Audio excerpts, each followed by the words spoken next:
ব্রূয়াৎ সত্যম প্রিয়ম। আবার আছে সত্যম লোকহিতং প্রক্তং ন যথার্থ ভিভাষণম। যথার্থ কথা বললে যদি লোকের অকল্যাণ হয়, সেই যথার্থ কথা কিন্তু সত্য কথা নয়। সত্য কথা মানে বাঁচা বাড়ার অনুকূলের কথা, তাও বলতে হয় প্রীতিকর ভঙ্গিতে। এরকম সত্য কথা যদি কেউ 12 বছর ধরে বলে, তাহলে তা সে বাকসিদ্ধ হয়ে যায়। শ্রী ঠাকুর কথা বললেন। সে বোঝে কিসে কি হয়, আর বলেও তেমন ভাবে, যা করে তার কথা লোকে প্রতিপালন না করেই পারে না। তাই সে যা বলে সেটাই সত্য হয়ে যায়। তাছাড়া তার কথা সত্তাকে সন্দীপিত করে এবং সংক্ষুব্ধ করে না। রূঢ় কথার মধ্যেও এমন প্রীতির রস থাকে যে মানুষ তা উপভোগ করে এবং তার কথা না মেনেই পারে না। এই হচ্ছে সত্য কথার লক্ষণ। এক ভক্ত একবার ঠাকুরকে জিজ্ঞেস করছেন, প্রিয় কথাই যদি সত্য হয়, তাহলে চোরকে চোর বলবো না, বলা যাবে না? শ্রী ঠাকুর বললেন, চোরকে চোর বলবে না কেন? তবে সে যাতে চুরি না করে তেমন ভাবে করো। চোর বললে ভাববে আমার যখন চোর নাম রটে গেছে, তখন ভালো করেই চুরি করি। তাকে বোধ জাগিয়ে দাও, ভালো করে বুঝিয়ে দাও, ভাই পরের কষ্টার্জিত জিনিস কেন এমন ভাবে আমরা নেব? তোমার যা কিছু সঞ্চয় করেছো আজ পর্যন্ত, তা যদি অন্য কেউ এইভাবে নিয়ে নেয়, তুমি কত কষ্ট পাবে বলো তো? আর সাফ সাফান্তর করবে মনের থেকে তুমি, যে আমার সব জিনিসগুলো নিয়ে পালিয়ে গেল, না বলে রাত্রির অন্ধকারে। তাই লোকের অভিশাপ করোনো কি ভালো? তুমি নিজে যদি একটু খাটো, পরিশ্রম করো, তবে কত আয় করতে পারবে। আর মনেও কখনো পুলিশের ভয়, নীতির ভয়, বিবেকের ভয় থাকবে না। দুর্নামের ভয়ও তোমার থাকবে না। আর ছাওয়াল পাওয়ালরাও তোমার আচরণ অনুযায়ী চুরি করা শিখবে না, তারাও ভালো মানুষ হবে। এই ছাওয়াল পাওয়ালের কথা ভেবে তুমি একটা দাঁড়াবার জায়গা পাবে। তোমার এই হীন কাজের জন্য তুমি সমাজে ঠাঁই পেতে না। এইভাবে যদি বুক ভিজিয়ে তাকে বলতে পারো, প্রাণ গলিয়ে দিতে পারো, তবে আমার মনে হয় সে আর চুরি করবে না। চোরকে ডাইরেক্ট চোর বলো না, যাজন করে তার চর্যবৃত্তি ছাড়িয়ে দাও। উচিত কথা মানে কি? কথা প্রসঙ্গে একদিন ঠাকুর বলছিলেন, উচিত কথা মানে যে কথার মিল হয়, যা বাদ দিয়ে যে উচিত কথা তা মানুষকে চোরাবালির মধ্যে বসিয়ে দেয়। উচিত কথা তাকেই বলে শাশ্বত মিলন যেথায় হয়, না হলে কিন্তু সে উচিত উচিতই নয়। তাই একে অপরের মধ্যে দ্বন্দ্ব লাগিয়ে দেয়, একে অপরের বিরুদ্ধে কিছু কথা শুনিয়ে দেয় কানে কানে, সেগুলো জ্যান্ত ভূত, যমের দূত ইত্যাদি কথা ঠাকুর বলছেন। উচিত কথা মানে সকলের বিরোধ মিটিয়ে দেয়, শাশ্বত মিলন ঘটিয়ে দেয়, সেটি উচিত কথা। আমরা যে শ্রাদ্ধ করে থাকি, শ্রাদ্ধ করলে কি হয়? ঠাকুর বললেন, শ্রাদ্ধ মানে পিতৃতর্পণে স্মরণ মনন সহ শ্রদ্ধার দান। ওতে আমাদের সহজাত সংস্কারগুলো পরিপুষ্ট হয়, আমরা উন্নত হয়ে উঠি। সেই ব্যক্তি আবার জিজ্ঞেস করছেন, মা বাপের মৃত্যুতে মানুষ উপবাস, অভিসান্ন ইত্যাদি করে কেন? এই নিয়ম পালনের কাল সম্বন্ধে বিভিন্ন বর্ণের মধ্যে আবার পার্থক্যও কেন? কারো বেশি দিন পালন করতে হয়, কারো কম দিন কেন? শ্রী ঠাকুর বললেন, শোকে মানুষের শরীরের উপরে একটা আঘাত পড়ে, মনের উপরে আঘাত পড়ে, রক্ত চলাচল ও শরীরের বিভিন্ন গ্রন্থির রসক্ষরণের অনেকখানি ব্যাহত হয়, তাতে হজম শক্তিও বিপন্ন হয়ে পড়ে। তাই যেমনতর খাদ্য হজম করতে পারে, যে খাদ্যে ও চলনায় শারীরিক ও মানসিক ধৈর্য ফিরে আসে, স্নায়ু সবল হয়ে ওঠে পুনরায়, এমনতর বিধান মেনে চলতে হয়। উদ্দেশ্য শরীর মনের সাম্য ভাব ফিরিয়ে আনা। সাম্যসঙ্গত চলন যাদের যেমনতর আয়ত্ত, সেই অনুযায়ী দিনের তারতম্য করা হয় এবং বলা হয়। তাই দেখা যায় উচ্চতর বর্ণের অপেক্ষাকৃত কম দিন পালন করতে হয়। এটা আশা করা হয় যে তারা বেশি সংযত। অবশ্য এমনও হতে পারে যে উচ্চতর বর্ণ উদ্ভূত হয়ে একজন হয়তো কম সংযত, কিন্তু অনুচ্চ বর্ণের হয়েও একজন হয়তো বেশি সংযত। কিন্তু সামাজিক বিধানগুলো এক পরিবারের বিভিন্নতা অনুযায়ী তো গড়া সম্ভব নয়। তাই একটা বর্ণদের বিহিত চিহ্নিত করে জনন ও আচার আচরণগুলি অক্ষুণ্ণ থাকে, চারিত্র্যের দৃঢ়তার উপর একটা প্রভাব পড়ে, সেইভাবে নির্ধারিত হয়ে থাকে। নিয়তি না মেনে পারা যায় কিনা? আমরা যদি নিয়তিকে না মানি তাহলে কি হবে ঠাকুর? ঠাকুর বললেন, আমার করার ফল যা আমার দৃষ্টির বাইরে আমার জন্য অপেক্ষা করছে, তাকেই বলা হয় নিয়তি। আমি না করলে নিয়তি কিছু নেই। আমি যা করেছি, নিয়তি তাই ফল দেবার জন্য অপেক্ষা করছে। আবার আমার কর্মের ফলে আমার ভিতর যে ঝোঁক ও সম্বেগ সৃষ্টি হয়ে আমাকে চালিয়ে নিয়ে বেড়াচ্ছে, তা ওই নিয়তিরই একটা রূপ। বহিরাগত কর্মফল এবং আমার অন্তর্নিহিত ঝোঁক ও সম্বেগ যদি অশুভ হয়, তার শুভ নিয়ন্ত্রণ আমার হাতের মধ্যেই আছে। এই জন্যই ইষ্টকে ধরতে হয় এবং তার ইচ্ছায় পূরণ করে চলতে হয়। মঙ্গলের সঙ্গে বাঁধনটা যদি পাকা করে দিতে পারি, তাহলে অমঙ্গল তেমন প্রভাব বিস্তার করতে পারে না।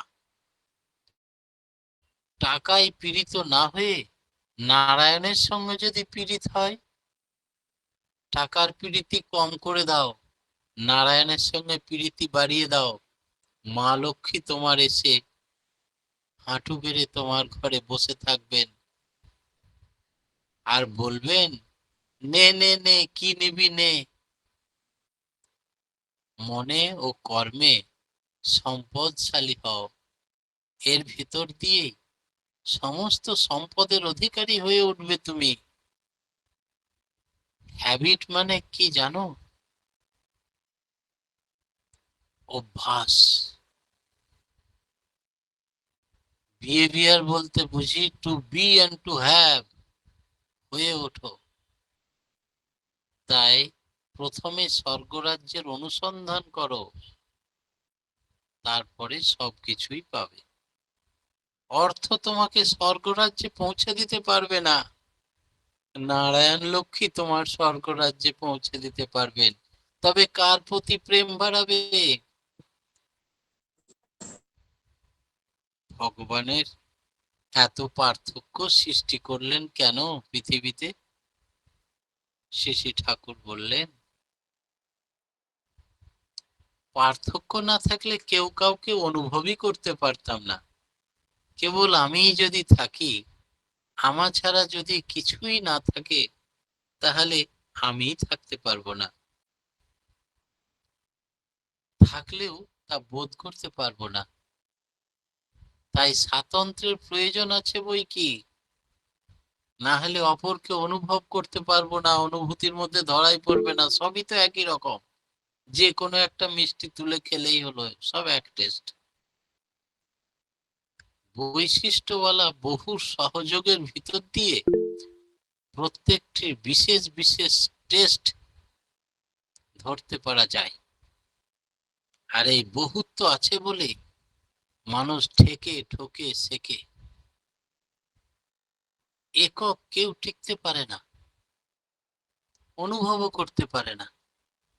তাই তো ডিফারেন্স চাই, ডিভাইন ইউনিটিতে, ভগবত ঐক্যে যদি আমরা অন্তর্রাশি হই, তবে পার্থক্য সত্ত্বেও আমরা পরস্পরকে উপভোগ করতে পারি। আমরা উপভোগ করে বৃদ্ধি পেতে পারি, বৃদ্ধি পাই আবার উপভোগ করতে পারি।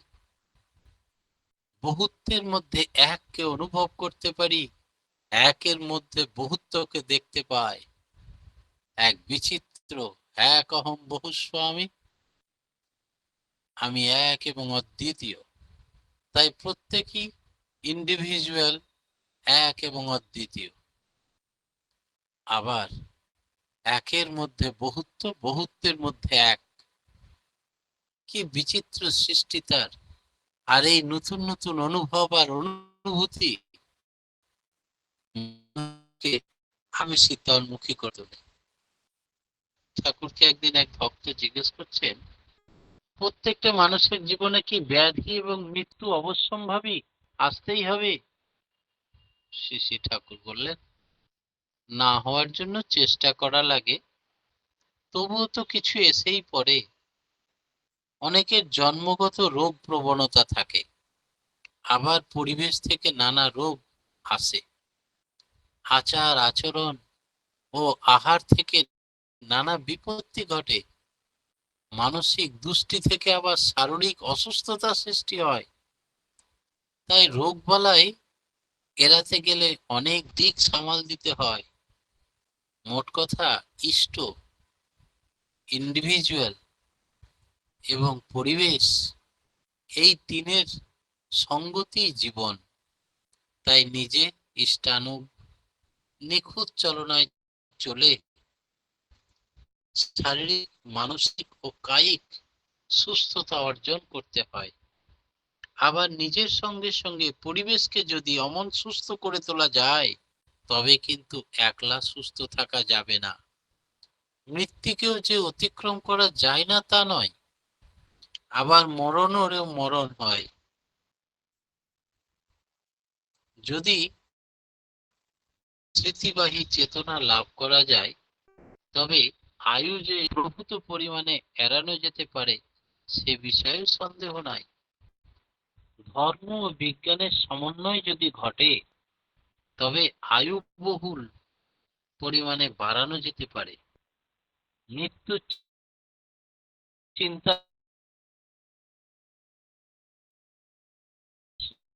হয়। এখন আজকাল হাস্য ক্লাব সৃষ্টি হয়েছে কলকাতায় বা বড় বড় শহরে, যে মনকে ভালো রাখার জন্য, হাসবার জন্য ক্লাবে ভর্তি হতে হয়। সেখানে মজার মজার কথা বলে আর হাসায়। মনকে আনন্দে যদি এক দু ঘন্টা হাসিতে রাখানো যায়, রাজনীতি ঘটে। পরমপিতা তিনি সচ্চিৎ আনন্দময়। যদি আমি সৎচিন্তায় মগ্ন থাকি, আমি মগ্ন থাকি, যোগযুক্ত থাকি, তার মূর্তি চিন্তা করি, মুহূর্তের জন্য তার মূর্তি ভুলে না যায়, তবে আমরা সদা আনন্দময় থাকব। আমাদের রোগ শোক দুঃখ দুর্দশা অভাব অনটন কিছুই স্পর্শ করবে না। অটোমেটিক সৎসঙ্গীদের আয়ু বৃদ্ধি হয়। এমন প্রীতিমুখর পরিবেশ সৃষ্টি করতে হয় যাতে মানুষ মৃত্যুর কথা ভাবতেই ভুলে যায়। সব সময় সদ্গুরুর নাম, সৎ চিন্তা, সৎ কথা। কিন্তু একজন ভক্ত বলছেন, ঠাকুর মৃত্যু তো অনিবার্য। ঠাকুর বললেন, অনিবার্য যা, তা যে চিরকালই অনিবার্য থাকবে। দেহের মৃত্যু হয়, তা তো অনিবার্য, কিন্তু মৃত্যু অনিবার্য হলে মৃত্যুকে আমরা কেউ চাই না। প্রত্যেকে জেনেও মৃত্যুর আগের দিন পর্যন্ত তার বাঁচার ইচ্ছা থাকে। তাই আমরা ধ্যান মাধ্যমে যোগযুক্ত করে ইচ্ছা মৃত্যু করতে পারি। আমরা পরমাত্মার সঙ্গে যোগযুক্ত হয়ে তার দেশে পাড়ি দিতে পারি। আমরা ইচ্ছা করলে এই জীবনে ঈশ্বর প্রাপ্তি হয়ে জন্ম মৃত্যুর পাড়ে চলে যেতে পারি। তাই সদ্গুরুর দীক্ষা নিয়ে সৎ নামে মগ্ন থেকে তার নির্দেশিত পথে চলে সচ্চিদানন্দ ঘনের সংস্পর্শে থাকো, তাহলেই মৃত্যুকে জয় করা যাবে। প্রবৃত্তির উন্মেষ কেমন করে হয়? প্রবৃত্তির উন্মেষ কেমন করে হয় সে কথা বলতে গিয়ে একদিন ঠাকুর বললেন, মানুষের থাকে আত্মপোষণ, আত্মরক্ষণ, আত্মবিস্তারের ইচ্ছা। তার জন্যই প্রয়োজন হয় আহার, নিদ্রা, ভয়, মৈথুন, অস্মিতা। এগুলি দ্বন্দ্বের ভেতর দিয়ে আবার আসে কাম, ক্রোধ, লোভ, মদ, মোহ, মাৎসর্য। আত্মপোষণ, আত্মরক্ষণ, আত্মবিস্তার, অর্থাৎ অন্য কথায় বাঁচাবার সঙ্গে প্রবৃত্তিগুলির যতক্ষণ সঙ্গতি থাকে ততক্ষণ সেগুলি দোষের কিছু নয়। কিন্তু দোষের ব্যাপার হয়ে পড়ে তখনই যদি আমরা সেগুলির দ্বারা অবসেসড বা অভিভূত হয়ে পড়ি। শরীর থাকলে আমাদের কাম, ক্রোধ, লোভ, মদ, মোহ, মাৎসর্য থাকবে। নিদ্রা, ভয়, মৈথুন, আহার সবই প্রয়োজন হবে। আত্মপোষণ, আত্মরক্ষণ, আত্মবিস্তারও থাকবে। কিন্তু সকলের মাঝে ওই এক, you are for the lord, not for others, you are for the lord and so for others. ঈশ্বরের কথায়, ঈশ্বরের কাজে, ঈশ্বরের চিন্তায় সবকে কাজে লাগিয়ে দাও, তবে তোমার উদ্দেশ্য সফল হবে। আর যদি তুমি অবসেসড হয়ে পড়ো তাদের দ্বারা, অভিভূত হয়ে পড়ো ওই প্রবৃত্তির দ্বারা, তখনই তোমার দ্বারা অকল্যাণ ঘটবে এবং তোমার যোগযুক্ত ছিন্ন হয়ে যাবে, তখনই তোমার ক্ষতিকারক হয়ে যাবে। অভিভূত কেমন করে হয় না, তো কমপ্লেক্স এই প্রবৃত্তিগুলি সার্থকভাবে সুনিয়ন্ত্রিত যখন হয় না, তখন এই বিং বা সত্তাটা এক এক সময় এক একটা প্রবৃত্তির দ্বারা রঞ্জিত হয়ে যায়। এই রঙিন হয়ে উঠলে অভিভূত হয়ে যায় এবং আচ্ছন্ন হয়ে পড়ে। তখন এই সত্তা যেভাবে আনত হয়, তুমি সেই মানুষ হয়ে ওঠো। কখনো ক্রোধ তোমাকে বেষ্টন করে ফেললো তো তুমি ক্রোধের মানুষ হয়ে উঠলে, ক্রোধী মানুষ। আবার কখনো কাম তোমাকে বেষ্টন করে ফেললো তো তুমি কামুক মানুষ হয়ে উঠলে। তাই সত্তা প্রবৃত্তির দ্বারা আক্রান্ত এবং অভিভূত বা কয়েদি হয়ে যায়, ঘিরে ফেলে, তখন সেই সত্তা সব থেকে দুর্দিন বা পরিস্থিতি খারাপ।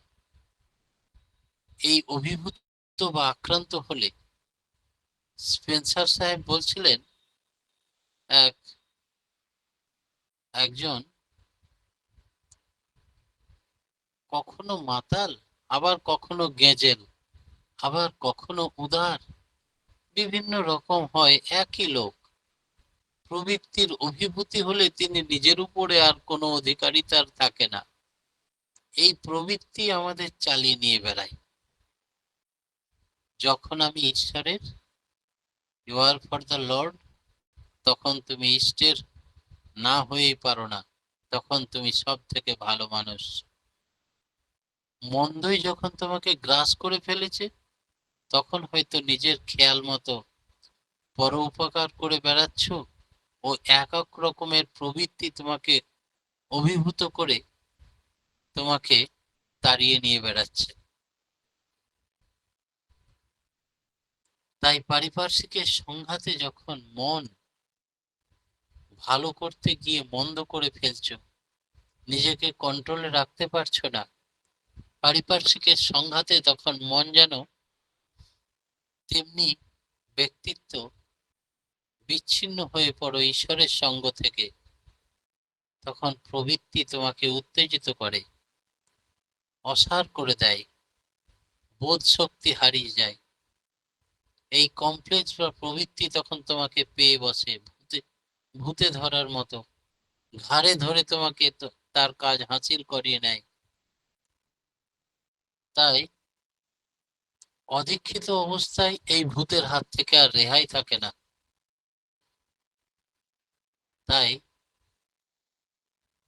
সদ্গুরুর দীক্ষা নিলে, তার শরণাপন্ন হলে তখন তিনি ভূত ছাড়ানোর উপায় বলে দেন। তাকে চেপে ধরলে তখন প্রবৃত্তির তোরের সঙ্গে সে আত্মসমর্পণ করে যখনই তার শ্রীচরণে, তখনই তার নিজত্ব ফিরে পায়, দ্বিজত্ব ফিরে পায়। বাইবেলেও ঠিক একই কথা আছে। তাই তাকে বলে বর্ন এগেন, পুনর্জন্ম লাভ করে।